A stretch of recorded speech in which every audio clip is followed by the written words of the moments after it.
The one group that I think does not have the problem of not enough compute is Google. Um, Yeah, I think so. Yeah. I think that's why you look at their offering. I think they've got 40 tools. It's because, you know, as you say, OpenAI probably has an equal number, but you know, it's can they support the compute behind it? And some of these Google tools, and even I mean, one of the things that's interesting is VO3 um, is just getting better and better and better. And Prices come down a lot as well. It's like half the price now I saw on yeah, this API app that I use. exactly. That just this week, yeah, they did that major price cut, and it's also a lot faster. Um, Right. Interesting. and so they're clearly kind of building a more robust compute infrastructure behind it, and probably Mm. optimizing the software itself. But it's like just that. I mean, the fact that they rolled out Nano Banana, the image editor, which Mm. is just mind-blowingly good. I mean, everybody always says, "Oh, this is going to kill Excel. This is going to kill this. This is going to kill." This, I think, is going to kill Photoshop, um, because Wow. the image editing you can do and the character consistency. Um, is just that you can do in 30 seconds not knowing anything. I mean, I can show you some examples of just some stuff I did goofing around. Yeah, let's Uh, do it. I have not actually used it. Do you have to go to the Nano Banana site or whatever to actually use this, or is there you oh can do AI it right Studio? through, you can do it through OpenRouter now. Oh, OpenRouter, you the open it, first open it. image model, the first, I Oh, think, image editing model API they have is Nano Banana. But oh let me wow. just show Okay. you. I'm not even good at this stuff. Hmm. But let me just show you a few things I've done. You have to turn on the sharing for me. Oh yeah, sure. One of the things that I think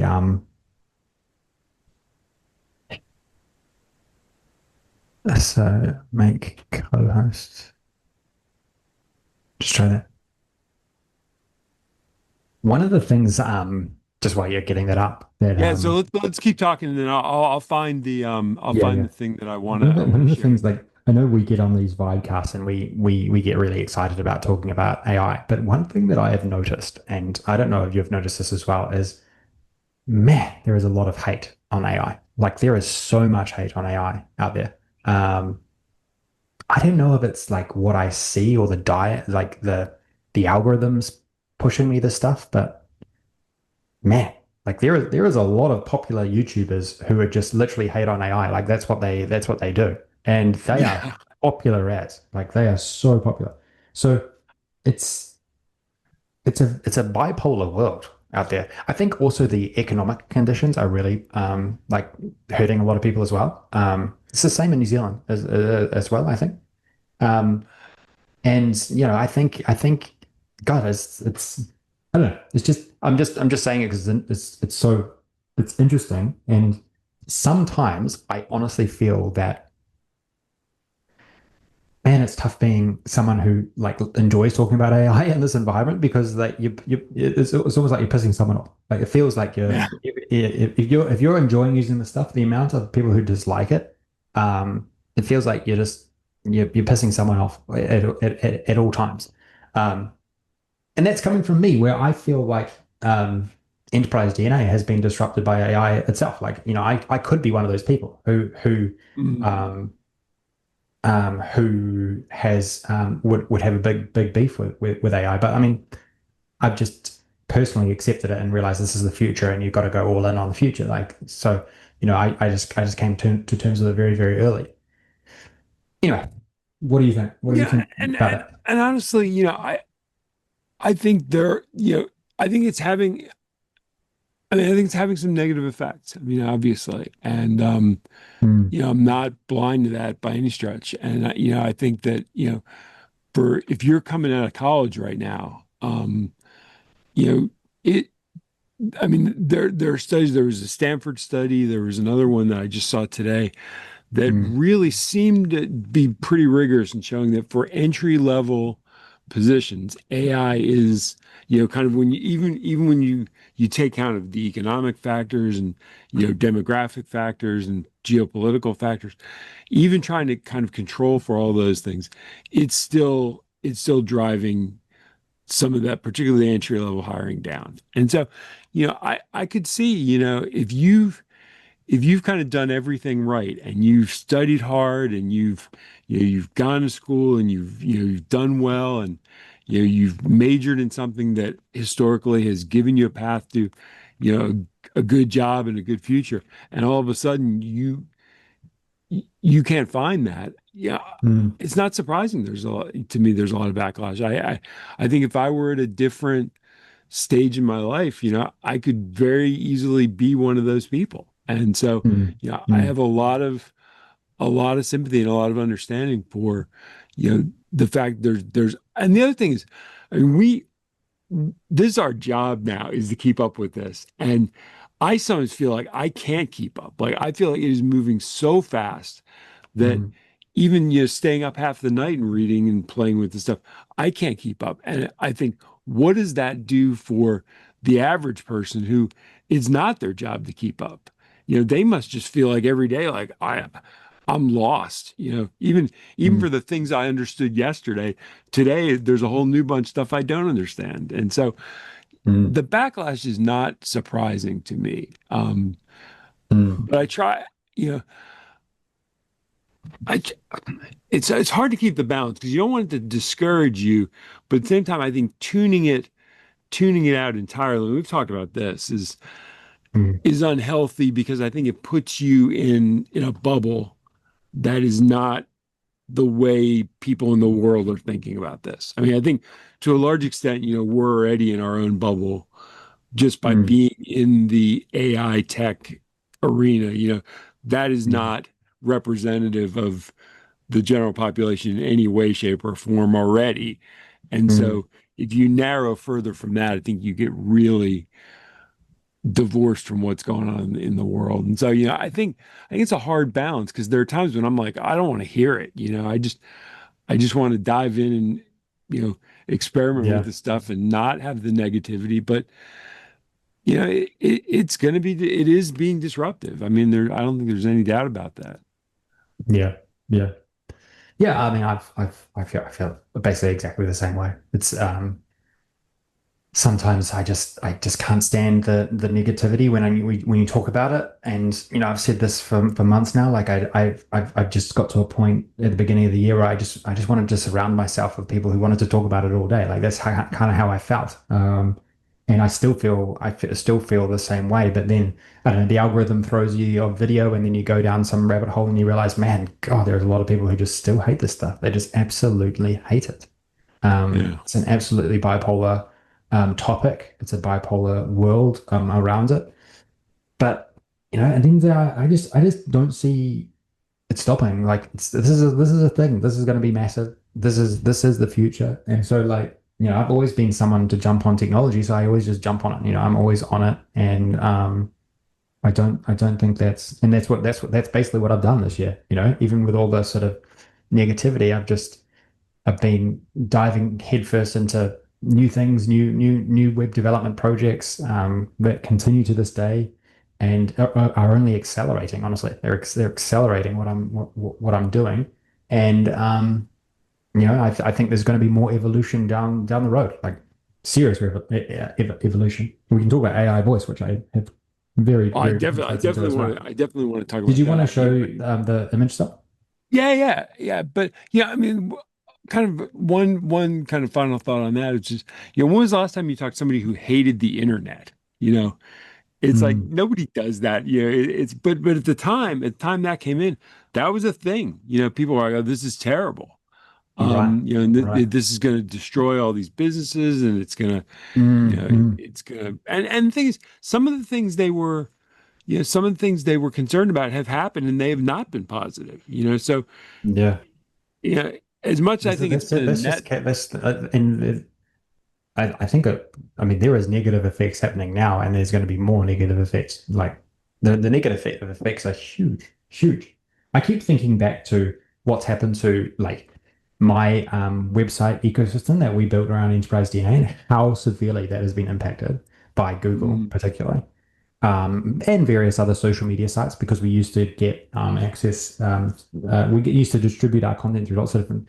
That has changed so much since AI has come out that I think that that isn't the amount of businesses that has impacted is just obscene, absolutely obscene. How many businesses that has impacted?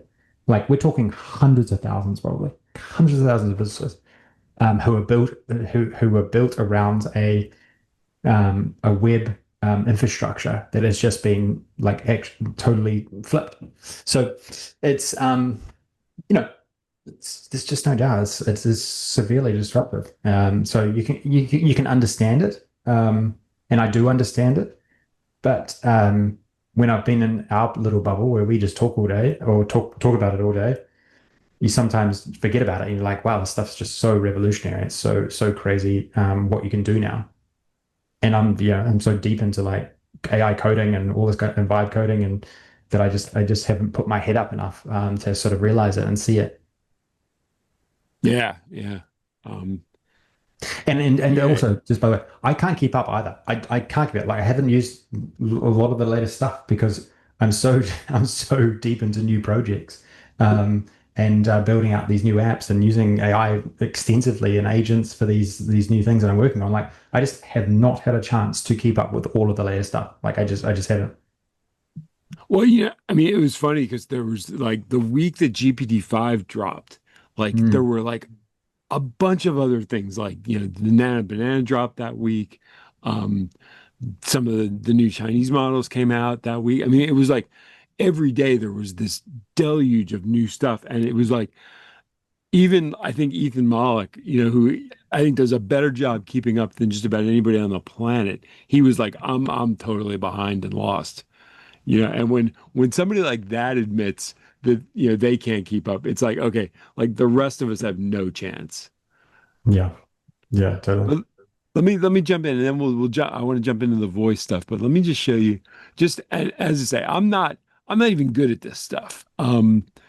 So let me share. Are you seeing my LinkedIn Yeah, yeah, here? I see it. Yep, Okay, yep, so this is my friend Timothy Osborne, and he yep, put this is a real picture of him, and then yeah, what he did with Nana Banana was he had it turn him. Um, yeah. here, Wow. Yeah, I see. I wait, see. that's not the sorry, that's not the one. I jumped. I tried zooming and I jumped. Okay, here we go. Yeah, So let me just zoom in. So this is a created picture. He basically had it turn him, 90 degrees, seat him at a desk, put Power BI on the screen, and all just natural language commands. So what I did is, in the comments, I took this picture and I did this. And wow. again, it was two commands. I said, change the suit to a, tie-dyed t-shirt and change Yeah, Power BI to Super Mario Brothers. yeah. And, just boom. And the thing is, I think if you looked at this, I mean, other than the fact that you've got a guy at work playing, Super Mario Brothers in a Grateful Dead t-shirt, Yeah. it's like that doesn't look at all, weird to me. And then Mm. there was another one. So this is funny.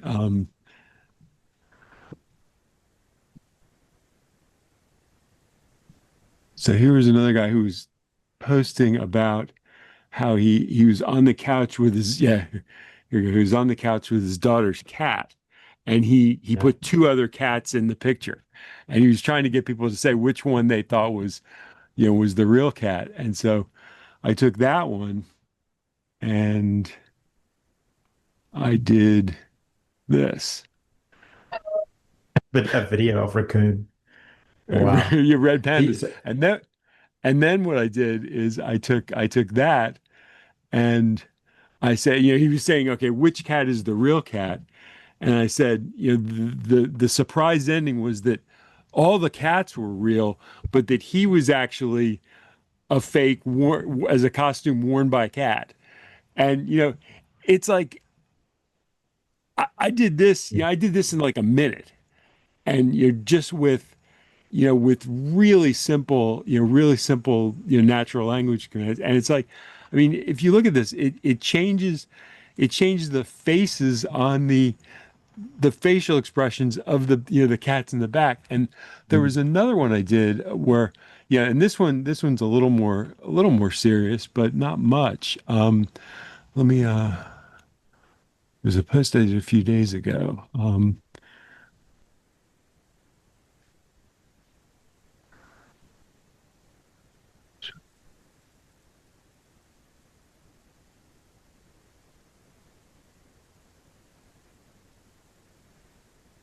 Yeah.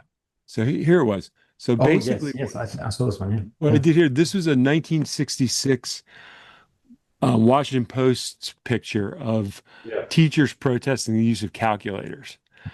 And I took that and I yeah, I colorized it. I yeah, changed, him from wearing a suit to a hoodie. yeah, Did some stuff to the people back, and then I said, make it into a glossy magazine article rather than a newspaper. And yeah, yeah, it just built something like that I think actually looks like a legit magazine article.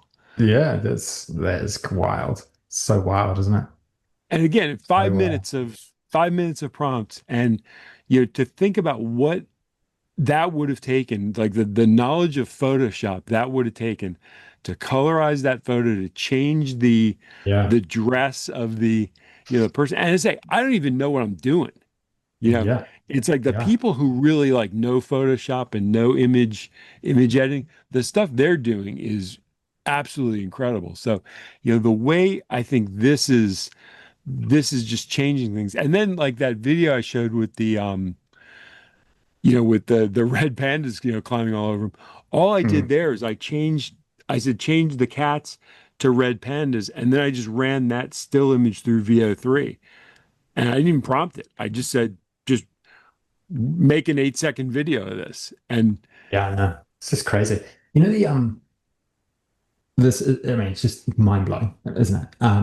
But where does the business utility come from, rather than just like fun memes and things like that? Like, um, where is the extension? Like, obviously, you use images and lots of different things and stuff, but where is the business extension opportunity? Like, what is the new opportunity that these things sort of create? Because I'm not in that world so much, I don't have the creative mind to think through the permutations there. But like, what do you think? Like, what do you have any idea of like what that means from a new business point of view, or business extension point of view?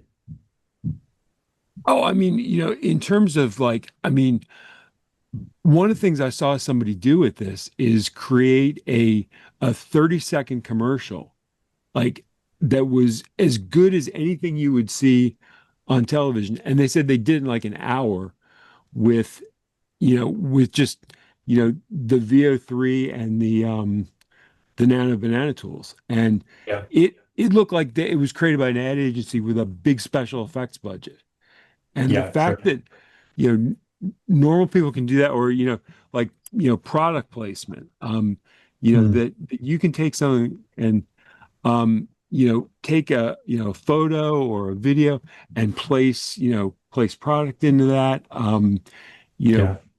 move the location of, um, So I guess it's you just know, it's just like the speed and the democratization of it. That's the huge thing, isn't it? It's yeah, it's not anything like particularly new. It's been able to do existing in a far superior and democratized, like a new and democratized way. That's probably the main insight there.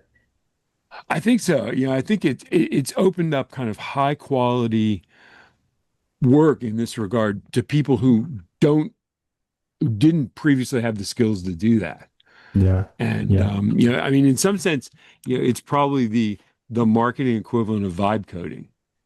Um, Yeah, totally, totally. Very disruptive, super disruptive.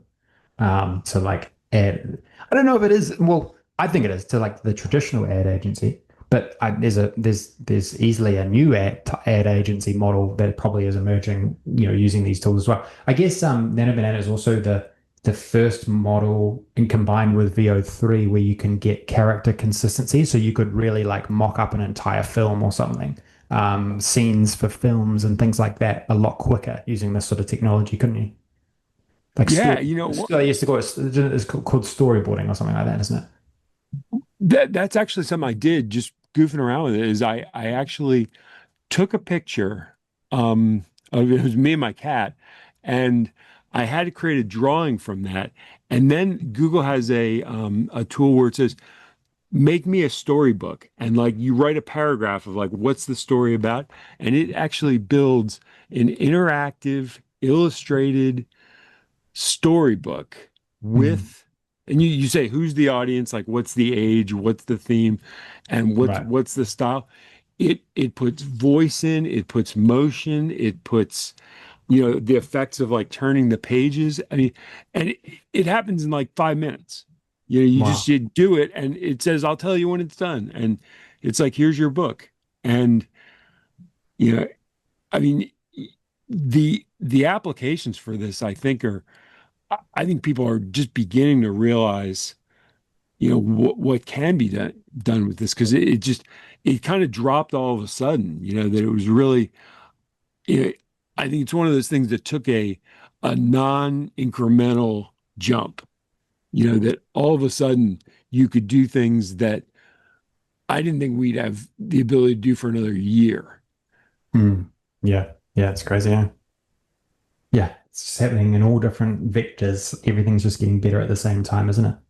Um, Yeah. it's not just about text models anymore. It's about all these other modalities. It always has been, but it's sort of clear as day that it's all of these things combined are just getting better and better and better. And what does that mean? What does that actually turn into? It's sometimes hard to imagine, and you've got to like have like a very sort of clear mindset. You got to listen to Nate Jones and get inspired, and then you can kind of like think what will happen? What will this become? It's so fascinating. Um, I mean, one of the things that I've been deep into is AI voice, right? I've thought this ever since I sort of we crossed the threshold of where voice was good at like seriously good. I was using it like in its earliest days, and I remember building my own mock-up AI voice, on the web. I use it on ChatGPT. Um, Man, AI voice is going to be so big. It's going to be so big. Like I would, this might seem crazy, but I think you're going to be interacting with Claude, like the ChatGPT, Claude equivalent, Claude. I really think that most people will interact with voice over time. Like we'll be interacting like talking. Like I really do. Um, there is so much happening on the infrastructure level, like where you can connect to tools really seamlessly while you're talking to a voice. So there is no doubt in my mind that the next evolution of data analytics is you'll have these AI agents just running in the background while you're not even watching, and then you'll just come in Mm. with voice. You just talk to it. You just talk to it, and it will go and look at your insights. And I mean, technically, it is already possible. I just no one sort of really built a seamless experience around it. Like technically you can do it. It'll be a bit manual, but once everyone sort of hooks these things up, you'll be controlling spreadsheets, you'll be controlling um, um, you know, complex tools. I mean, you'll be using Nano Banana like just with voice, like you'll just be talking to it. Like this ambient interaction with technology is absolutely screaming past us. Like it is coming so fast. Um, and even from obviously I'm building this thing called Help Genie. It's sort of like a business application of AI voice. Man, it's going to be fascinating. I think like we keep talking through like how you could use it ultimately, like from what we've built. And there is just so many innovative ways you could use this. So many innovative. Basically, you can get high quality customer service for literally any business now. Any business can just whip up high quality customer service within 10 minutes. Any business and unlimited customer service in about 10 minutes now. Like that's what we've built. But you can also imagine there's all this demand for conversation that just doesn't exist. Like people would love to have a conversation when they've got an issue with something around their house. Someone would love to have a conversation with someone like a concierge at an event.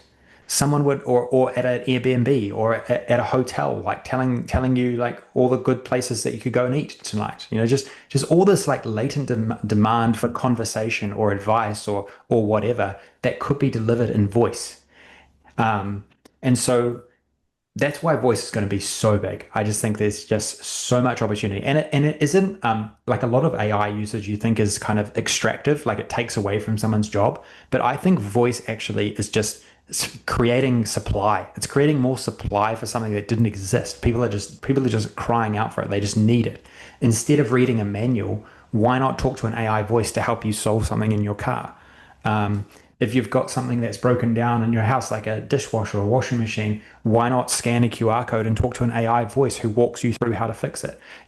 There's just all this like demand and also want of a huge supply of advice in every different category of the economy. And so that's why I think unique experiences with the AI voice is going to be huge, and we're sort of going to go after this market. Like that's what we're going to do with Help Genie. Well, yeah, I mean, and I think we're probably again ahead of the curve on this, but I've started using it extensively in every purchase I make. And I'll give you an example that Sue and I just bought a hot tub, and um I I I knew exactly what we wanted to buy, and I went to Google Deep Search, and I said, "Here's what I want to buy. Um, Tell me who the dealers are that um, that serve the Washington D.C. area. Tell me which one is best on price, which one's best on service, which one's best on installation." And it went through and it searched like over 100 sources and put together this incredible um, brief for me in terms of, here are here's the one that advertised the most. This one though gets, really mixed reviews from buyers. Here's the one that is less well known, is a little further out from you, but has a spotless service record. Here's the salesperson you want to talk to. I mean, it actually recommended the particular person that I should talk to. And sure enough, I called him up and he was great. And it told me, okay, here are the questions you want to ask. It got, in talking with him and kind of because I was educated ahead of time by this, I got a really good price. And then a, a specialized electrician to hook these things up. So I went because the guy he recommended doesn't serve my neighborhood. And so I went into Google again and said, do a search of electricians who can install this particular unit. And it came back to me and said, okay, there are four that I recommend, and here are the pros and cons. And then I Yeah. called one of them up today and I said, well, I got put on hold. And I was thinking about it and I thought, what a missed opportunity in the sense that I'm just on hold. There's no music. I don't even know if I'm still connected. And Mhm. why isn't there an AI? I think very soon there will be an AI voice interviewing me saying, okay, what are you looking to have done? Yes, we do that. Here are the open slots we have. Let me take your information and I Mhm. will, put together an estimate and get back to you, send it to you by email. Um, Mhm. Before we even connected with a person, I could have had that I would be happy to talk to an AI that could do that. Yeah. Well, that's exactly what we have built. That is exactly what we have built. That is what I've been head down obsessing over for months now. Because just think about how much demand there is for that globally. It's insane. It's totally insane. Um, Oh yeah, I yeah, mean, literally every business that puts people on hold should have that. totally, totally. And that's what you can do with Help Genie. There's other solutions out there, but where we think and where I've spent a lot of time with my developers on is what do you do with the data from the conversation, the transcript? Because just like you mentioned, having an AI voice is great, but you want deep analysis of that conversation so that and presented to you in a customized report or a customized format in whatever format that you want. Maybe you want it on email, maybe you want it on WhatsApp, maybe you want a text, maybe you want it to be transferred to you on a phone number at the end of that call.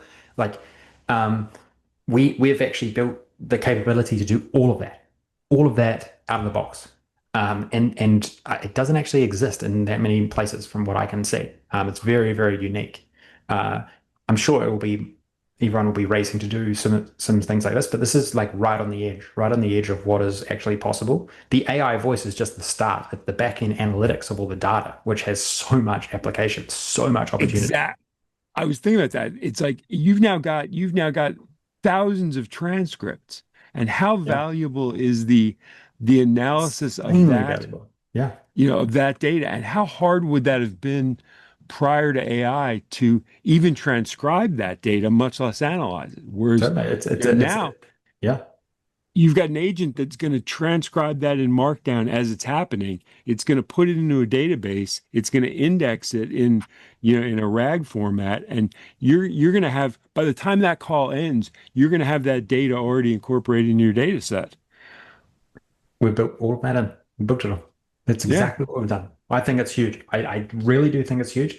Obviously, we're it's very early days. But we think that we haven't built it yet, but um, you can access and you can access AI voice by calling it, QR code, clicking on a link, embedding it in your website. So there's all these like distribution points that you can place it as well, which we have. But where there is additional value, insane value, is connecting up those transcripts to CRM tools and to customer service tools and all of these unique tools that could use it in different ways. Just like automatically catalog it and things like that. So, and the other thing with AI voice, which is emerging too, is there is MCP connections work with voice too. Oh yeah. It's not just text, right? So there is a lot of tools. I saw this tool the other day that just got funded that I was using. It's called Exa. And basically it's a web search tool. It's a web search tool that you can access through MCP or API, and you can connect it up to voices. So you can connect up web search to an AI voice that you built. And so that's insanely valuable. And they're obviously being valued because of how insanely valuable that is. But that's just one. That's just one application. We believe in time that we will be able to, through MCP, connect to internal databases, connect to customer databases, connect to, you could be calling a business and wanting to see when your package is going to arrive, and it could just be all AI voice. I mean, there are solutions out there that do this already. There absolutely is. We're trying to become like we're trying to be insanely easy. Like we want to be the easiest version of like how to do it, so that even the retail store up the road could use it. That's kind of like our angle. We don't want to. We're not just like all enterprise. So yeah, I mean, in summary, AI voice is massive. It's going to be so big, so big. The opportunity set is massive. Um, you know, I would just not be surprised. This is just in general that the billions of people in the world, everyone's talking to multiple AI voices. Like I think that is a future that will happen. You will have an AI voice for this and an AI voice for that. You will be just talking to AI voices, and AI agents will be doing a lot of stuff in the background while you're talking to it, after you've finished talking to it.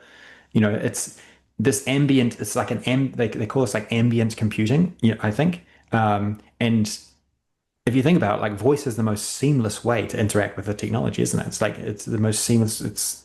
And that is, I think, the probably the ultimate goal of a lot of the big players, but should also be for the small players as well.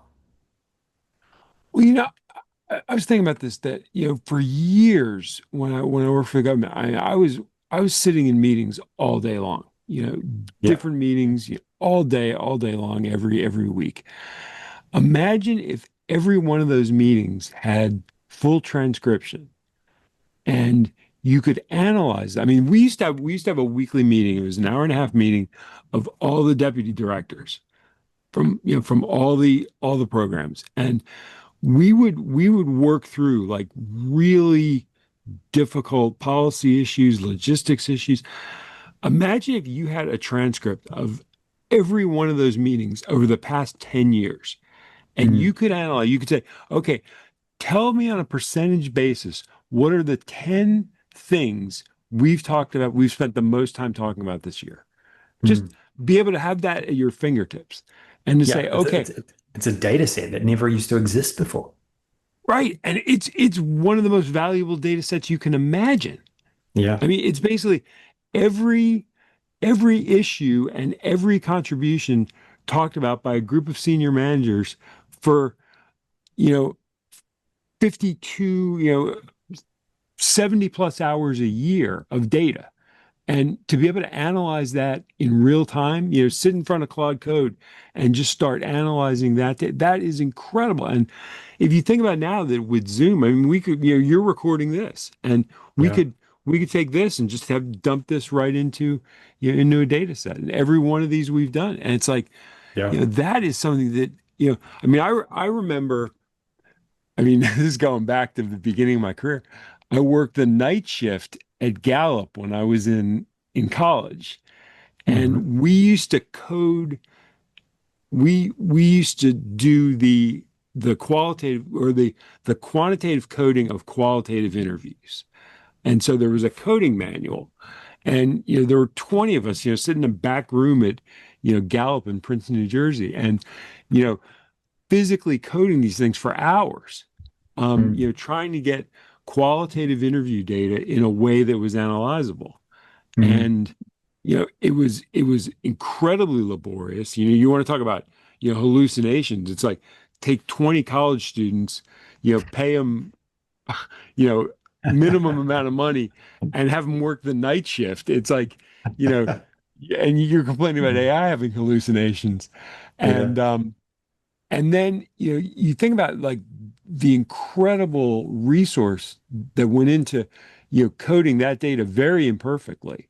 yeah, And the ability now to do that in real time, verbatim yeah, is, I think that is going to turn to be one of the most valuable data sets that is completely untapped at this point. totally. I totally believe it. I totally believe it. I mean, that's kind of our vision as well, is that if we feel that with Help Genie specifically, if we can get to a place where we're used enough, someone might use a genie instead of like a car manual, right? And so all of a sudden they could be talking to an AI voice about all their car issues. Well, those conversations have value to the person who sold them the car. Maybe all of the surrounding car fix locations and stuff. Those who fix your cars and stuff. So like there's serious like value in those conversations. Obviously, you need like wide distribution to aggregate a lot of these things up, but it becomes almost like a marketplace play because you're sort of like, this person has this issue with this car. You know, here's the information about that conversation. Can you provide a service for them? Like there is a way to connect. Also, the biggest this is such an untapped thing as well. I think for big brands who sell products, right? When someone buys your product in like a resale store, you lose track of them, right? Like you don't have any connection to them anymore. But what if you could have your AI voice on a QR code on the actual product itself? Or maybe you could load up the genies, we call them, onto the Help Genie app and it has your brand and your product, and they can always know about all the things about that product. How many times do you forget about like the warranty and all this kind of stuff about Right. what if you can have that loaded up on their Genie for that particular product, and then they can access that via AI voice whenever they want. They can talk about the issues that they're having. They could even, send in customer service requests of their product through the AI voice automatically, like that, and all that information is just feeding back to the brand. Like they constantly have a connection to the person who bought the product. Like that is a huge opportunity if you think about it. Like that's what I've Oh, rationalized. Like that's just massive, absolutely massive. well, kind of going back to going back tying to desktop commander and kind of the analogy is like the other day I was trying to install an MCP server for Spotify. I wanted to control my Spotify when I code, listen to music and be able to have it like create playlists and move stuff around and Mm, send it to different speakers and blah blah blah. And so I found an MCP server that would do all that, but I couldn't get it installed. It was just not working. And so I said to Claude, I said, why is this? I said I've followed the directions, I've installed it into the config file, and it's not working. Why is that? And it went to the config file, it looked at it, it analyzed it, and it said, "Oh, the reason is because you're running it as a standard I/O, and in order for that to work on OneDrive, because it said, I see you have it configured for OneDrive. In order for it to work on OneDrive, it needs a special parameter in your environment variable." And it said, "Do you want me to put that in there?" And I'm like, "Yeah, knock yourself out." And it popped it in there. And it is an obscure thing that it probably would have taken me hours to find and figure out. And it mm, diagnosed in like 2 minutes. It put it in there mm, and the thing just worked. And it said you need to put this in your environment variable. I said, "Why don't you do it?" And it said, "Okay." And it just went in, made the change. It validated the change, said, "Okay, okay, it's working great now." It said, "Give it a go," and I did. It worked perfectly. And you mm, think about that from a product standpoint. That mm. imagine you buy a new product and say, "This isn't working." Yeah. You flash that QR code, you send it a picture of what's not working, and it says, "Oh, okay, I know why that isn't happening." Yeah. And then even in some cases, if you're connected, if it's connected to the internet, it'll say, do you want me to fix it?" Mm. Yeah. And so my bet, right? My bet is that I don't think ChatGPT is going to be able to solve all of these things. And also I think that they don't want to give up the data. They won't give the data back to the brand. And Right. my feeling is that they won't do it. They won't that they could, but I don't think these big players, that's their game. But I think there is huge value in sending that data back to the actual product builder and the brand, right? Because they're just guessing. They don't know what their customers are doing. Like they don't know that you're having those issues. And this could be not for just like physical products. This could be for digital products as well. It could be like you can embed a genie. You can embed one of our genies into your website, and you can get it to guide someone around the product as they're using it, and you can understand like what they're thinking, what they're saying. Like that sort of insight, um, even today is super hard. It's super hard to do that. People aren't writing that into a chatbot. They're honestly not, but they could be directed via voice to do that. And that data can be easily captured. So it's so fascinating. It's such a fascinating emerging field, and I'm sort of like right on the edge, and I'm loving it. Just like it's so creatively interesting. And the other thing I was going to say is that I've actually seen these funny memes, or maybe I saw it on a video, is that people are actually, how you were saying you could sit in a Zoom meeting and you record it and transcribe it, or you could sit in meet. People are actually sending these transcription things into meetings for them already. Like Yeah. there's people who have meetings and they're sitting with like there's like meant to be 8 people there, and 5 of them are these AI transcription Clever things. bots. Yeah. Yeah. So I think it's kind of already happening, but it's all for like personal use. It's kind of not like this general data set that everyone's sort of leveraging on. But the ironic thing is, I think this is kind of a bit cynical, but if you started analyzing the transcripts from all of the meetings, you'd probably stop having a lot of meetings. Like there'd Yeah. be you start realizing that 80% of meetings are absolute waste of time. So I'm not sure that everyone would like that, because some people like going to meetings, lots of meetings. But kind of go back to the voice thing for a sec. One of the things that I can't believe people aren't talking about is it's it's enabled real-time translation. That I mean, again, I feel like I'm Oh an yeah. ad for Google this episode, but Mm. it's like, it was science fiction for almost all of our Yeah. lives to have this Yeah. like universal translator, decoder. And now Yeah. that's happened. Like I can dial up somebody in Russia, you know, I can talk English in this voice. They will hear my voice in Russian they will respond to me in Russian and I'll hear their voice in English and Yeah. in real time. And it's like if you think about the extent to which that just opens global markets. I mean, you before you would have had people who needed to understand, be bilingual and, or trilingual in different languages and the cost that that entailed of, hiring teams of support people in different languages, different countries. And Yeah. now it's like, I mean, the Google one, I think handles 80 languages in real time. I mean, that's incredible. Yeah. I mean, just think about how incredible this is. Any business in the world can have unlimited customer service, like AI voice agents, unlimited in any language they want, like can speak in any language they want, and they can have it for, I mean, we're going to charge $50 a month for one, Wow. $50 a month for one. Just think about that.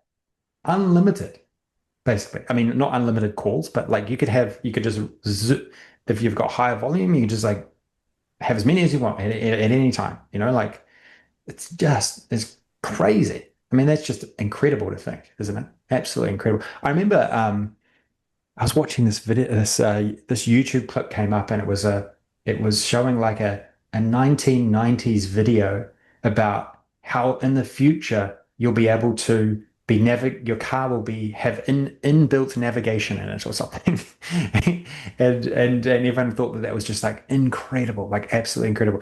And also I remember watching something when I was younger as well that video on your mobile. Like that used to be just the state of the art technology. And how normal is that now? Like honestly, that's just like feels so normal. Like calling people every week using that sort of it's not even abnormal to have a video call with someone on the other side of the world anymore. Like it's just not even abnormal. Um, it's gonna I think exactly the same thing is gonna be with voice. Like I think that billions of people are just going to be talking to multiple AI voices for various different things constantly, constantly to do things, to communicate. And I don't see it as a bad thing. I see it as it's just a new way of doing things, personally. I mean, it's interesting because I remember when streaming audio first came out with the internet. Do you remember Real Audio? Like Um, Napster and stuff, or yeah, there was the first one. I think actually Mark Cuban was a big investor. It was called Real Audio, and it was okay. super slow. But it was like you'd hit it and then you'd wait like a minute and it would start like streaming audio. And at the time, that was like, oh my God, this is amazing. Yeah. And you look at it now, like I'm sure it would look, like comically primitive, but Mm, at the time, the idea that you could just stream music, you know, through your computer was incredible. mm, And mm, the fact now, the thing that is really to me is amazing is the lack of latency, the fact that you can speak and it responds and mm. in a realistic way it understands what you've said. You know, Yeah. it is it is The an chat, yeah, impressive technology. it's super impressive. The chat GPT, the latest version of chat GPT is the most impressive I have used. Like it is so realistic, it's unbelievable.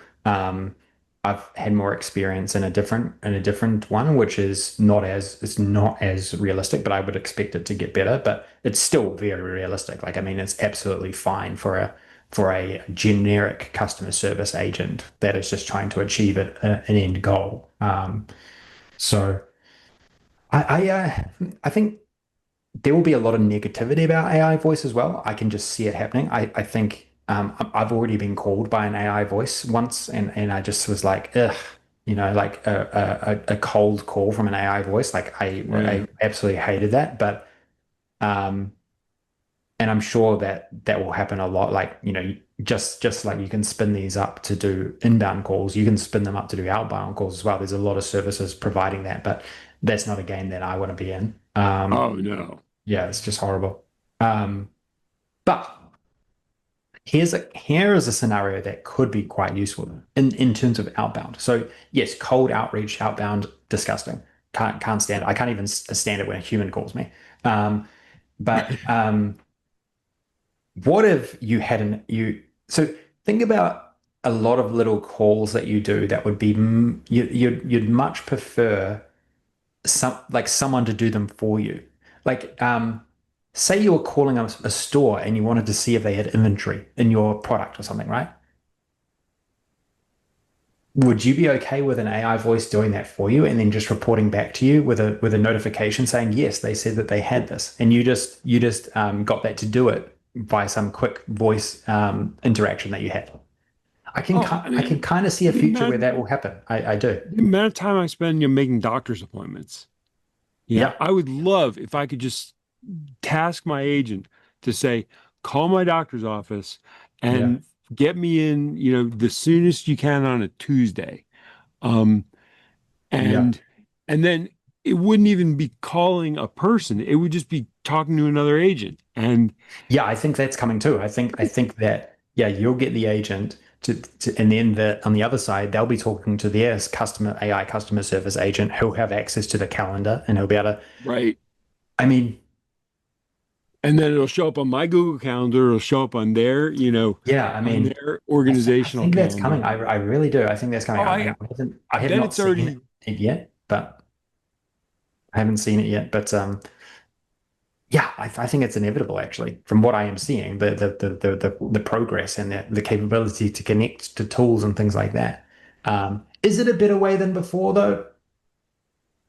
Yeah, I think so. I I think it's think way it's better. If yeah. I could say, okay, here are all the appointments I need to make, or here are all the, the people I need to call, and like not where I need to interact, but just where I need information or I need to schedule something or book Mm, a table at a restaurant. It's like yeah.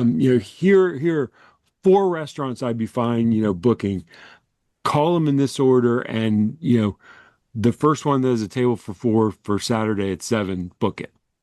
Yeah. Does that do you see a future where that sort of takes over from apps or from websites? Oh, So, totally, you just don't yeah. even go. You don't even or yeah, obviously you don't call, but yeah, it kind of because you can book what are those we don't really have them in New Zealand as much, but Open Table, like Yeah.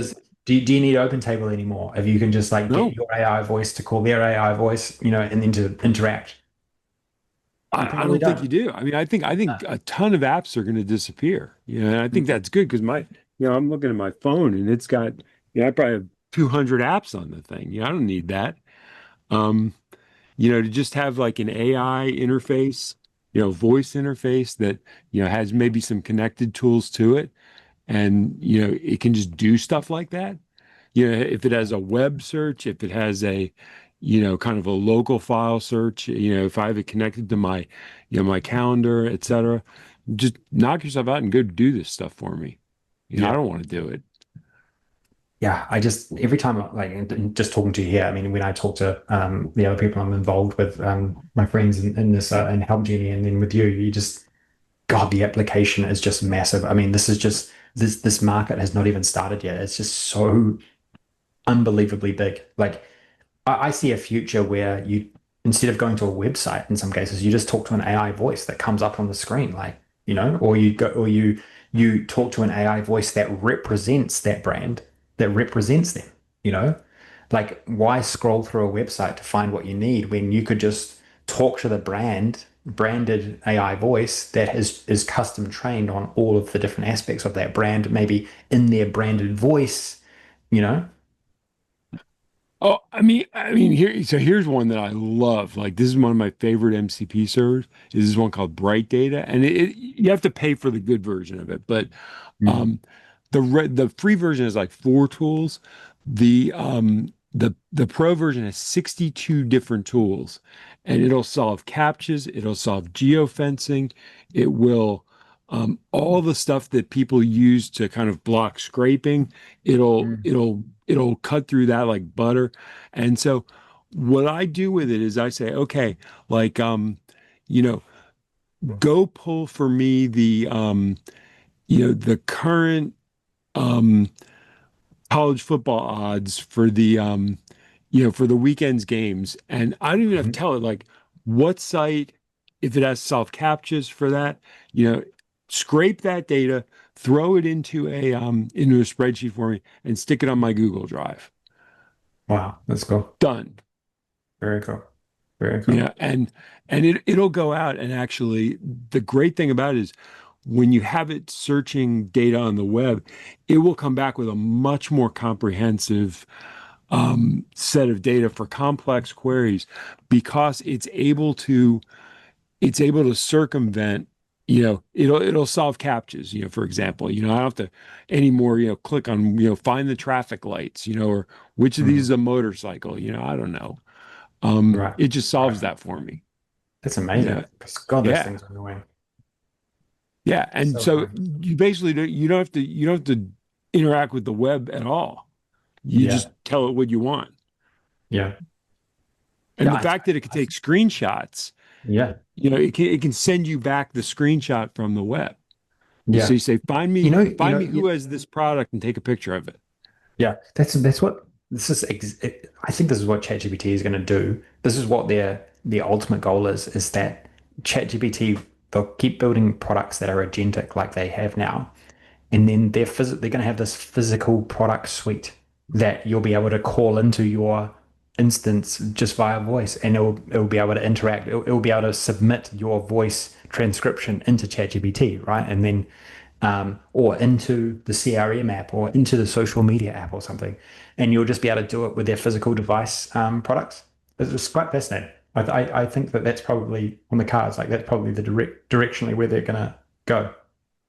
They, I think I've heard Sam Altman talk about ambient technology. Like, I think those words have come out of his mouth. So it definitely is probably something on their mind.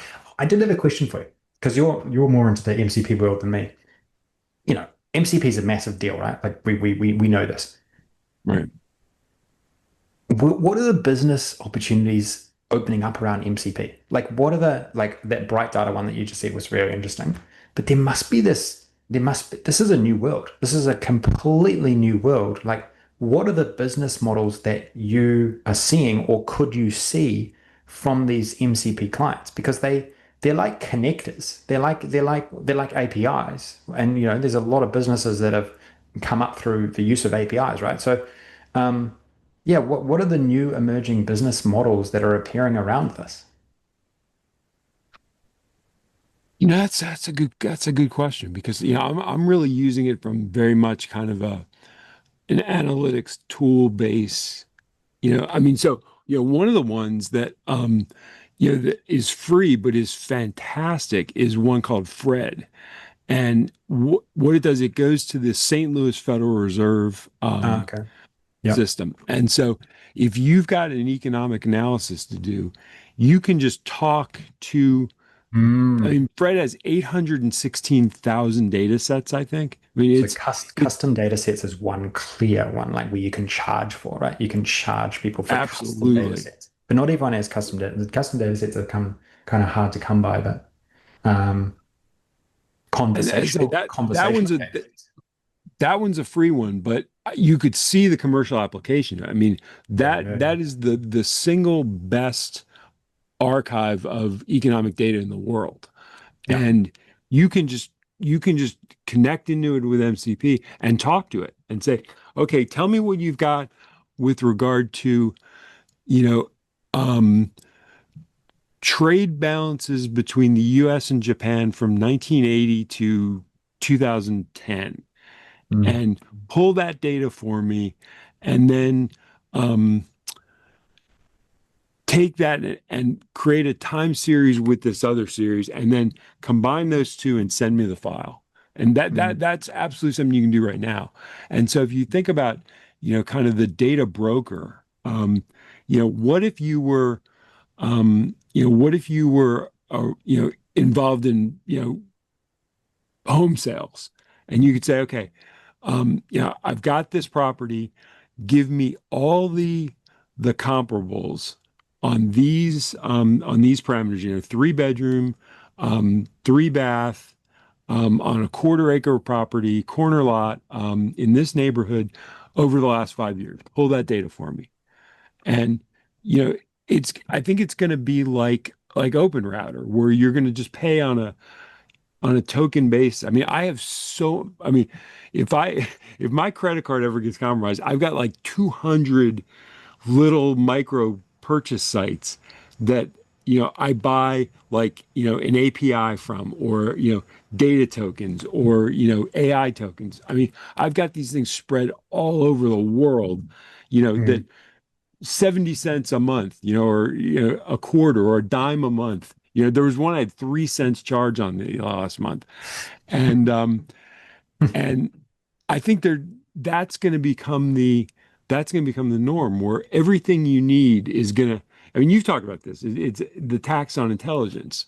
So, mm, mm. for all the things, I mean, I'll give you a dumb one, which is um, my wife and I every morning do the New York Times puzzles online. And Yep. one of them is this one called Spelling Bee. And you have 7 letters and you have to form as many words from it as you can. And we'll sometimes say, we'll have some complex or odd word that we know is a word, but we don't know exactly how to spell it.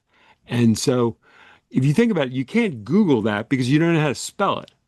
And so Mm, if you knew how to Google it, you wouldn't have the question in the first place. So we mm, call up, ChatGPT and say, how do you spell this, old-timey word? And it'll mm, say, oh, okay, that's spelled, EX, T, whatever. And you think about that, and the ability to kind of call up that sort of thing on voice, I think there are going to be, again, micro purchases all over the place. yeah. For Yeah. information, custom information, I think is going to be huge. Yeah. Yep. Agreed. Custom information. Um, And this is exactly what I'm so no doubt that ChatGPT will be clipping the ticket every time. They'll be creating them. They'll create the overall marketplace. Then you'll be using their things to connect to them, and then they'll be clipping the ticket every time you like use a token or whatever.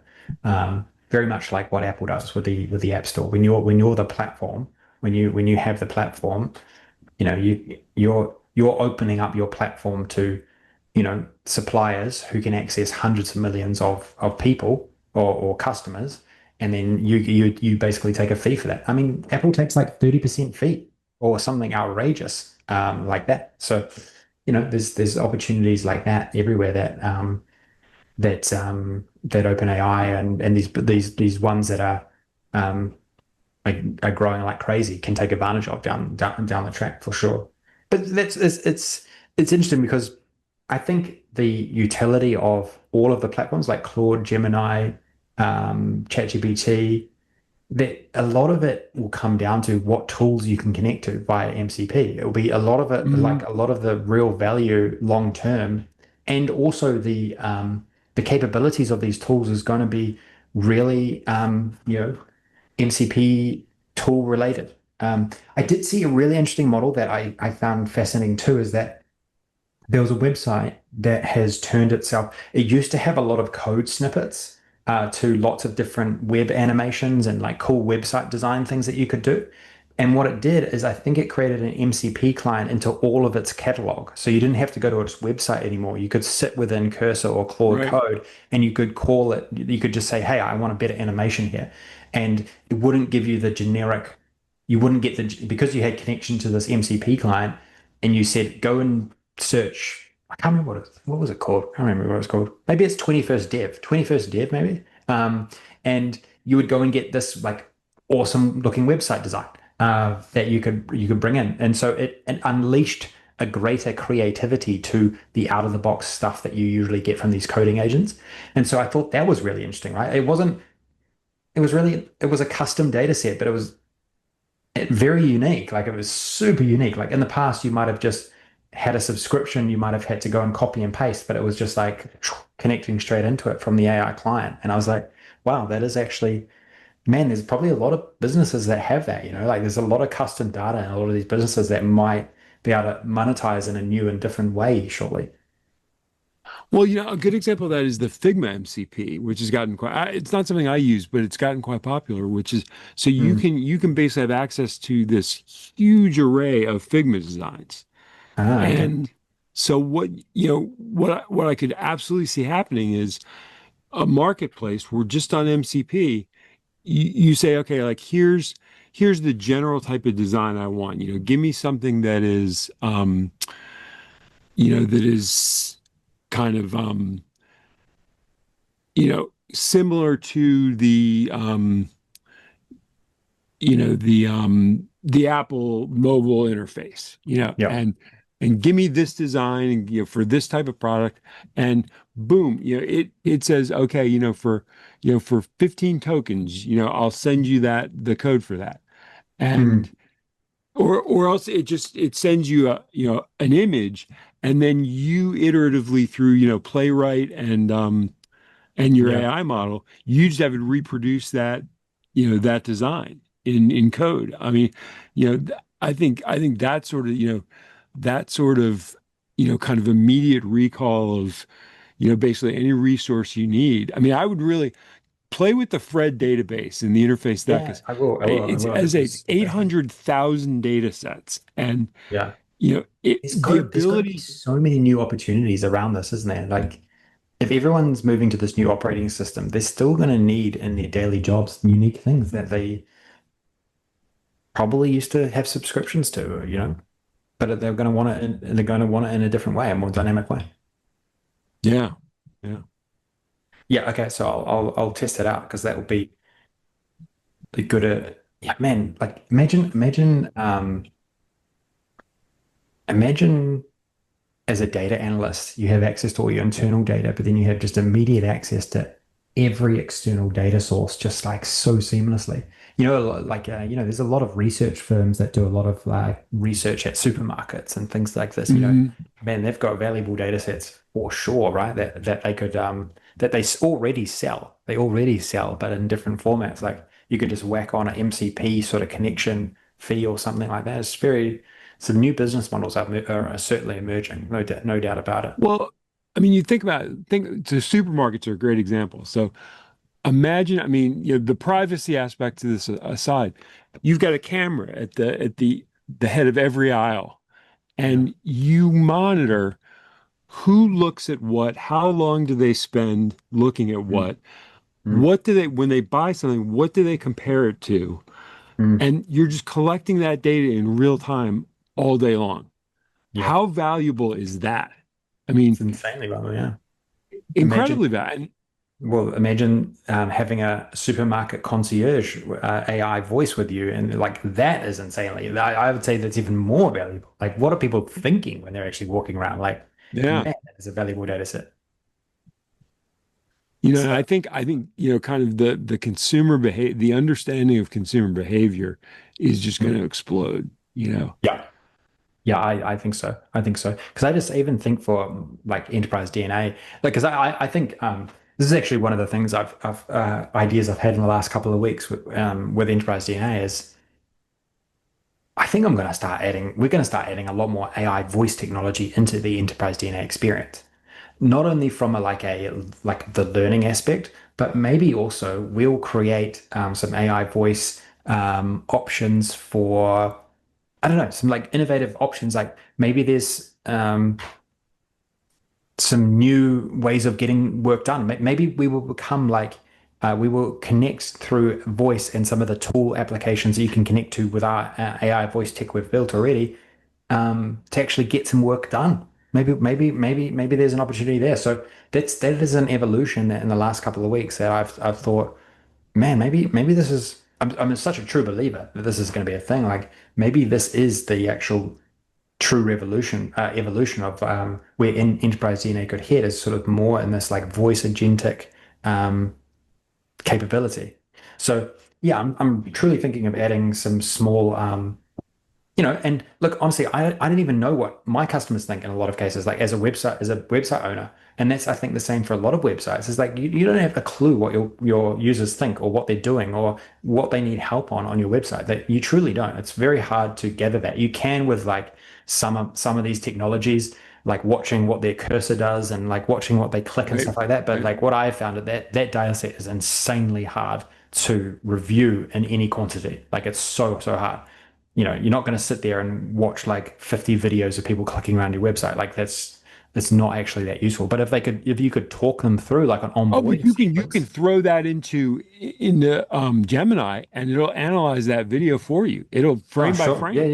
yeah. Yeah, yeah. Maybe you could now. Maybe I used it like a year ago, so maybe it wasn't really sort of available then. But um, you know, I'm thinking every person on our website should have a custom tour when they first land on the website. It should go to their email and then it should be on the website at all times. They could have a custom onboarding, help, customer support. It's not just for physical businesses that this customer support revolution is happening. It's for digital businesses too. Like you can, as a digital business, you can have unlimited voice support for every customer who comes to your website. It's pretty amazing. Well, it's funny. I used to run this thought experiment with stakeholders called Magic Box. And, they would say, okay, I want a report, I want a Power BI report that does this. And it's like, no, like we're gonna step back and we're gonna say, what is the question you're trying to answer? If you could, and before we even say what's the question you're trying to answer, if you could answer any question about the organization, forget about whether you think it's feasible or not. If there was any data or any question you could answer, what would the question be that, say Genie comes down with Magic Box and you get one wish and you can know anything about the business, what would you want to know? And I think that is such a useful experiment now because I think it gets you thinking because I really think it's getting to the point where feasibility is not an issue. That basically if you need to know something, if you need to collect a certain data set, there is going to be a way to collect that. Hmm. And, in ways that there never has been before, whether it's through analyzing voice, through analyzing video, through analyzing movement, that all of that is going to become possible. And so Hmm. the question is, what do you want to know? And then what data is necessary to know that? And then it's like, okay, how do we get that data and how do we analyze it? But I Yeah. think I think people are thinking way too small in the sense that I don't think they're going back and thinking, okay, like everything is now open to us. What are the questions we want to answer? What would Yeah. we want to know if that genie came down and he gave us one wish? I agree. I mean, I think I said this last year at some point. I said everyone just needs to start thinking bigger now. You need to think analytics isn't going away, web development isn't going away. You just need to think bigger about these things. Like they're all going to be done more. They're going to be done more. Yeah. You're And going to be things that were never possible are now possible. totally. Um, I had one last thing I wanted to because I know we've been going for a while. Yeah. It's been great. Was there a bit of beef around in the Power BI community like the other day? I watched. It was on LinkedIn? Was there a bit of beef about what was it? I don't know. What was it? It was about something It to do was with Power BI. it was about DAX and no calculate and Yeah. um yeah. The I the the, re the reason um I saw it and I was just like I was like probably rolled my eyes and clicked out. It was so obvious that it was happening was because like LinkedIn promote any Microsoft like keyword is they just like promote it like crazy. So like this stuff just gets like shown to the top of everyone's feed. So it's probably became a much bigger deal than what it actually was. Um, yeah, it's not I don't even think it's worth talking about. oh, okay. Anyway, well, when I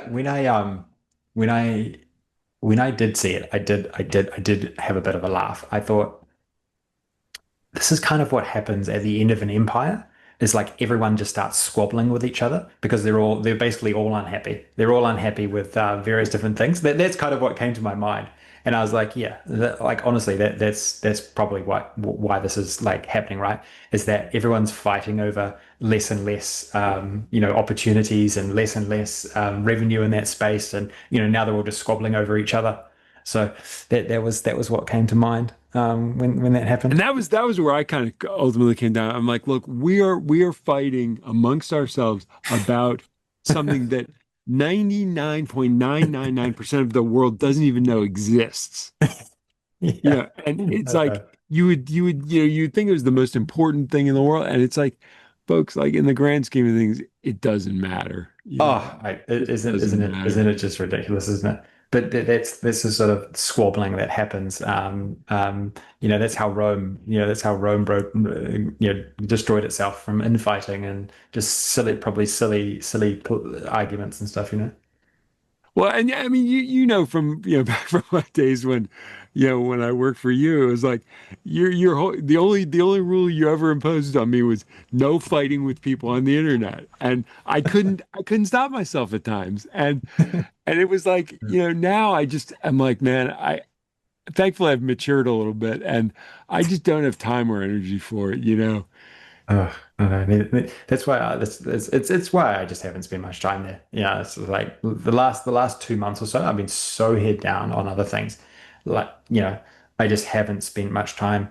But the sad reality is that that is the kind of stuff that rises to the top in the current state of social media. Like, if I'm being realistic about it, like that's not uncommon. Is that trivial stuff just seems to get overweighted in what you actually see, and in a lot of, like, that's not just LinkedIn, that's also X, it's also in a lot of these things.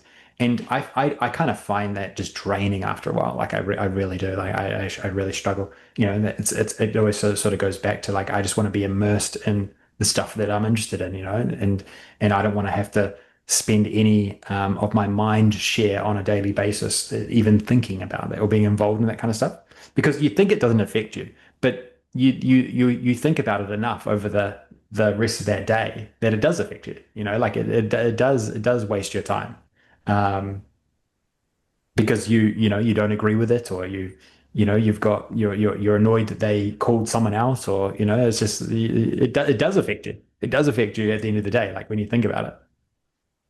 Yeah, it can if you let it, but at the same time, like I also think I got to talk to a guy, this brilliant guy in Prague who solved a Mm. problem that is going to change the way we do Power BI analysis. Like, how cool is that? You know, Yeah, that's good. it's like, yeah, when would I have had the opportunity to talk with him? And it's like, you know, and that kind of stuff happens every day. That there are just people around the world doing amazing stuff. And Mm. if you filter properly and you kind of curate properly to kind of try to block as much of the noise and focus on the people who are really doing stuff. Mm. I connected today with a guy who is my favorite content creator on YouTube about MCPs.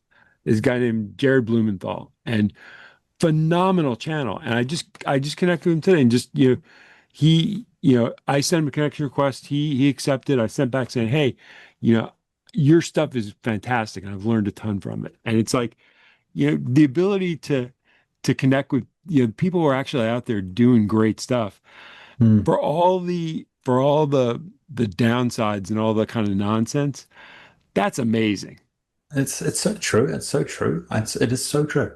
And I don't know if it was once more like that. I don't know. I just I you know I we've been grapp I've been grappling with this for months, as you know. It just doesn't feel like that as much anymore. That's just not what I feel when I go onto a lot of these online platforms, like it may have done. I don't know if it's because, like, I've been on, like, my brand is Enterprise DNA's brand is more mature, or my brand is more mature on there. It's like it's been on there longer, and it's got a lot more history and things like that. And maybe that's not as promoted as much. It's hard to know. I mean, I don't know, but um, I totally get that, and I totally agree. Um, and I wish it just felt like that all the time. Hopefully, OpenAI's new social media site feels like that. That would be great. That would be great. Well, it's really funny. Somebody told me something the other day. I didn't even realize I was doing this. That I was like, man, my feed is awesome. I said, I have just tons of great stuff every day coming up in my feed. And they're like, no, you don't. You have tons of stuff coming up in your notifications. You do not have it coming up in your general feed. And I realized, I was like, oh my God, that's exactly right. That what all I look at for the most part because what I've done is I've basically taken everybody whose opinion I'm really interested in and whose work I'm really interested in, and I double click the bell in their profile. And so Ah, whenever they post, it doesn't show up in my feed, but shows up in my notifications. And I realize I oftentimes I go on for an entire day and the only thing I look at are notifications. you're kidding. Wow. And because what I've done is I've tailored so much of what I want to see to those people who are creating positive, useful stuff Mm, mm, that all I'm getting is notification that they've posted. And so, if mm. you look in LinkedIn, there's the feed button and then there's the notification button. I realize I will spend whole days never touching the feed button. Well, that's fascinating. I didn't realize that. I did. I I did, mean, I didn't realize it either. I've never looked at it like that. Do you get a lot of notifications though? Like, do you wake up and you're Tons of like, them. oh, Oh, okay. So I like, wake up, I'll have 30, 40, 50 yeah, right. notifications. Okay. That's fascinating. Um, That's really interesting. Really interesting. Because yeah, so is and I the guess thing that is the true filtering of your feed. Like that is your true filtered feed, isn't it? that's exactly what it's not stuff related to my posts I mean, it's yeah, people who comment on my posts show up in my feed, people who send me connection requests, but the majority of stuff that shows up in my notifications now is stuff I've indicated I want to see. Mm, And I, to be honest with you, I didn't even realize that was happening. I'm like, oh, it shows up in my feed, and somebody was like, um, I think it was a guy named Liam Darmody, who really understands the dynamics of the algorithm and stuff. And I think he was the one who told me, no, that's not showing up in your feed. That's showing up in your notifications. And I realized I'm using notifications as my feed now. And if you mm, do it that way, you just get great stuff and great people all day long. mm. Yeah, that's really fascinating. Really interesting. I like it. I like it. I Yeah. like it. I'm Try, trying to give it a just try. yeah, I think I'll it'll test change it. the I'll way you test it. I use it. just want to. Well, I am just dying to just seek information only from people I care about, but I have not curated like that before. I haven't. So it's really interesting. Yeah, so figure out the people who are building the interesting stuff in voice, Yeah, yeah, yeah, in yeah, micro yeah, purchases, in all that stuff, and connect with them, and then go to their profiles and um, hit their bell to notify you on all their posts. yeah, yeah. Love it, love it, love it. And then what you'll also see is you'll see notifications of the stuff they commented on and the stuff they liked. And so what Mm, you can do is you can kind of leapfrog from those people to the people they like. And oftentimes mm, the people you are interested in like people you will also be interested in. And so I've built off a ton of just the people that are doing MCP and kind of, you know, high-end data analysis, the mm, people they follow and watch. mm, And mm. That's exactly what I need to do. That's exactly what I yeah, need to do. I need to get out of the sewer of the feed and get into the curated um notifications. yeah, yeah, notifications or just the this the a feed that I'll actually be interested in. So that's actually a bloody good idea. Okay, I'm gonna give that a whirl. I'm gonna give that a whirl. Give that a try because as I say I didn't even realize I was doing it. I didn't realize that was the dynamic I got into because people were saying, "Oh, you know, my feed sucks," and I'm like, "Well, that's a you problem because my feed's awesome." And it's like, no, it's not. My notifications are awesome.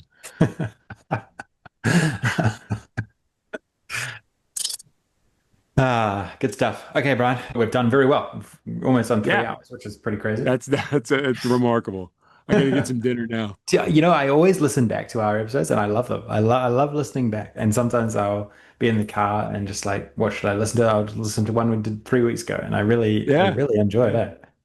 So Well, I it's fascinating I to go feel we're back. putting out. I feel we're creating some valuable content here. Hopefully, some others are as well. I learn stuff every time. So even if nobody else cares, I love doing it. Yeah, But the thing I like going back to is I will sometimes go back, 3, 4 months and listen to one while I'm watching lunch yeah, and while I'm eating lunch, watching in the kitchen. And it's fun to go back and kind of say, like, how much is the this world changed in 3, 4 months, and Mm. what were we right about and what were we wrong about? I think that's an interesting retrospective. Are we wrong about much? I feel like we've been pretty on for most of it. Yeah, I feel like, I Yeah, mean, I think going back to Nate, I think he did a good one the other day where he went back to his 20 predictions from the beginning of the year, yeah. and that was interesting. So we should be thinking about kind of an end of the year. Yeah, yeah. And why not? Why not? Here's a prediction for you. I think that AGI is just going to be so meaningless in the future. That's one prediction I have. Like everyone just has been talking about this for years and years and years. My feeling is that it will be an absolute nothing burger. It will be nothing. Won't mean anything. Won't mean anything. It will be no different to how we feel today about AI. That is my feeling. Well, it reminds me of the Turing test. I mean, for 75 years, people talked about the Turing test, Yeah. and then when it happened, nobody cared. Yeah. I, I mean, I don't even it just if there was a better AI that showed up tomorrow, um, would it really matter? Like, I don't think it would change. Honestly, I feel like the trajectory of everything is already pretty set now. Like, it's just more of the same, better, like more. You'll be able to make things faster, do analysis faster, better, like less hallucinations. Like, I just feel the whole chat about it and what it even means. I mean, maybe I'm just off the boil there, but I just think it's going to be a nothing. I didn't even know what it is. I honestly don't even know what it is. What it Yeah. means, what it is. I mean, it's already amazing. There's already, probably a decade of implementation of what exists today, you know? So, Well, I mean, the thing about that's why the Turing test one is so interesting to me because people knew exactly what it was. It was statistically, could people tell the difference between talking to a machine or a person? no, right. And it's like, when do we cross the threshold where basically people are just guessing? And this year we crossed it. There was This year. Yeah. definitive proof and analysis that showed for the best AI, people can't tell the difference. And and then when it happened, nobody cared. It was like I know. it's this thing we've been talking about for 75 years and with a Mm. clear definition. And when we hit it, it didn't even make the news. I know. I don't even Um, know. I didn't even know that. I mean, I ex knew it intuitively, but I didn't know that there was like some statistical test that actually showed it. But I mean, honestly, I didn't even know what the test was until you just told me just then. But I definitely heard about it. yeah, and it's been, it's been this big thing, for decades. And then, so I kind of feel like AGI, it's like, given the fact that nobody can really define what it is anyway, I know. it's like we'll probably know when we see. It's one of those things. Hey, buddy, um, Yeah. we'll probably know when we see it in terms of that there'll be some model that will be kind of the equivalent of kind of the intelligence nano banana, which is like we just see this Mm. thing and we're like, oh, this is totally, not incremental. This is a Mm. huge leap. And I think when we see it, it's going to be like, okay, like that's what AGI looks like. I know, but like when I use AI, even today, right? I already think, okay, it probably doesn't know everything, but I kind of, whenever I talk to it, I think this knows everything.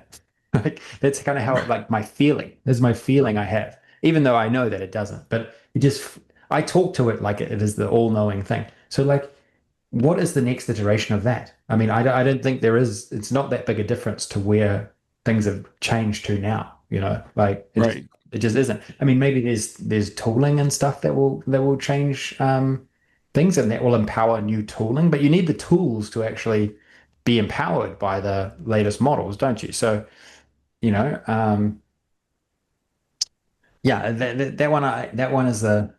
is one thing that I have thought for some time and always, um, you know, when I see that debate, hear that debate, or see things about it, I always am like, I don't even know why it even matters. I don't even know why people care or why it even matters at this point. You see it a lot on Yeah. X, actually. You see it a lot on X, because like Yeah. there's a lot of like tech bros on there who love who love talking up how disruptive that's going to be. But it's already disruptive, man. I don't know how much more disruptive it can be.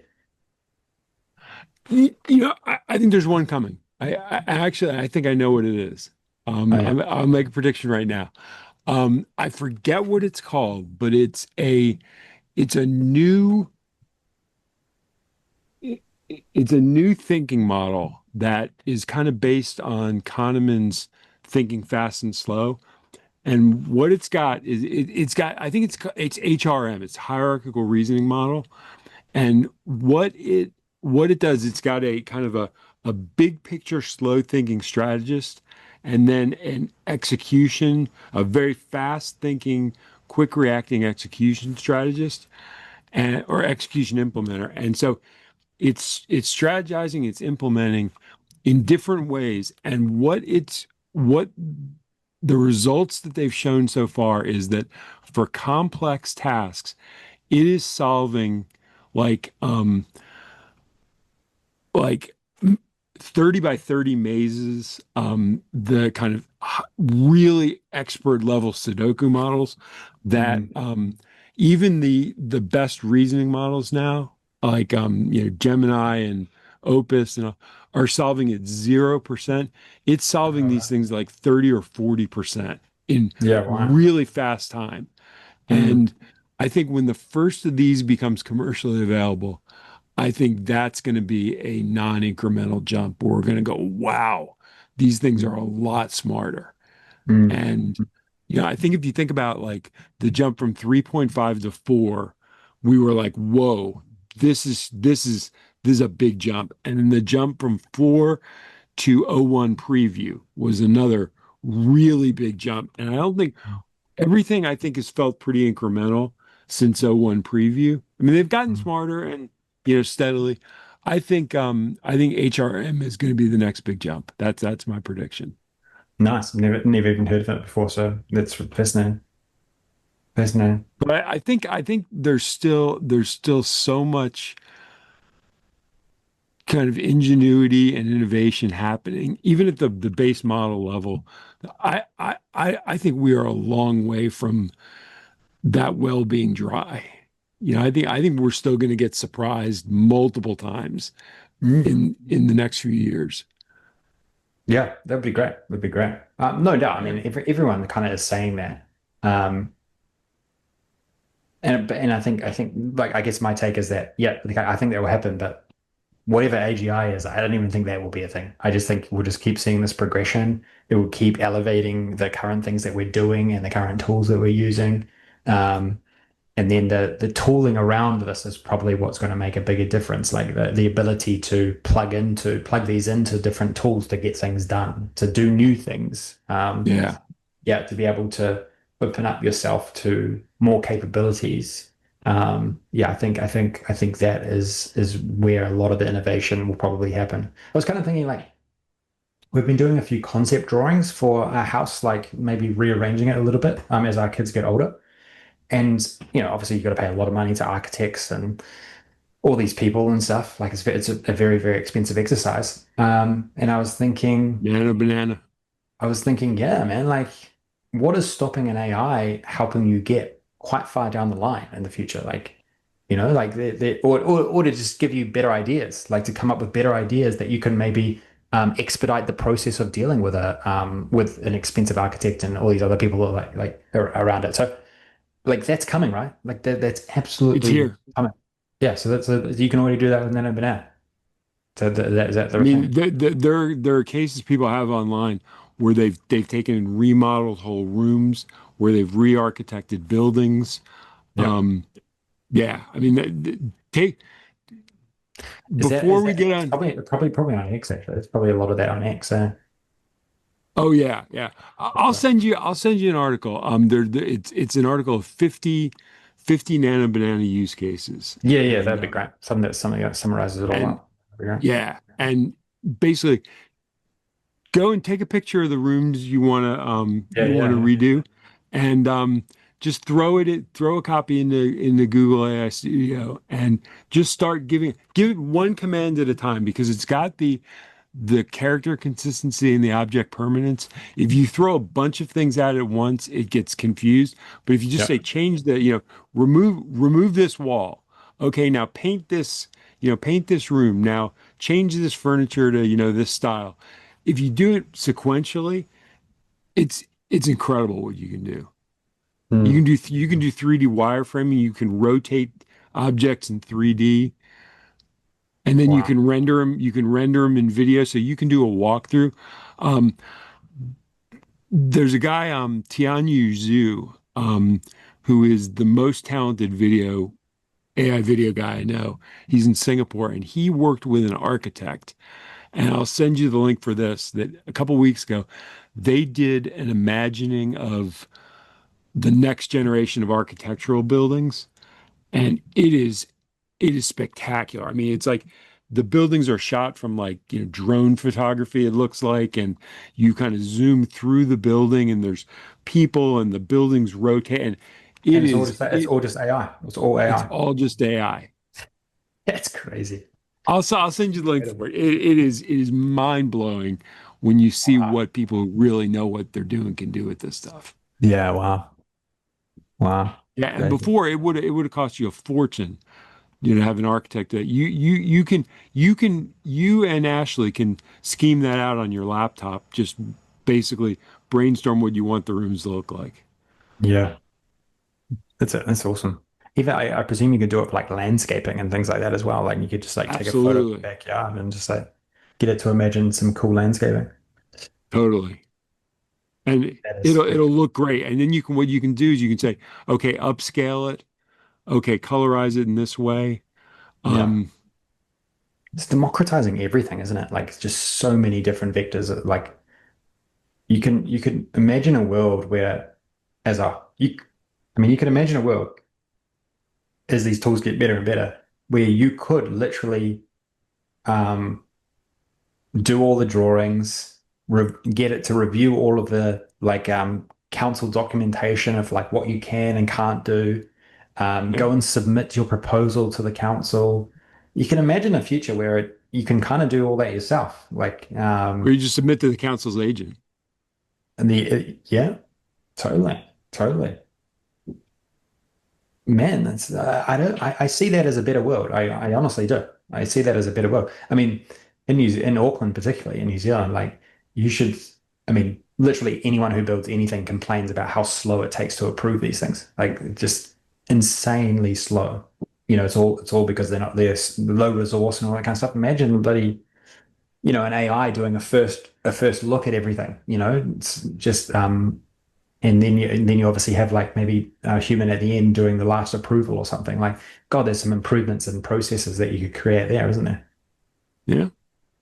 Yeah, But we're go coming up with go so on many and good business basically ideas today. That is a seriously good business opportunity, isn't it? um take a picture of the rooms you want to change and just go on with Ashley and just start Yeah. vibe architecting your Vibe house. architecting, vibe designing. Love it. Yeah. Love it. It's cool. It's cool. Good stuff. That was It's that was indeed. great. Really enjoyed it. Me too. Me too. Okay. See you, Ron. Thanks a Thanks, lot. Sam. Talk to you soon. Bye. Bye.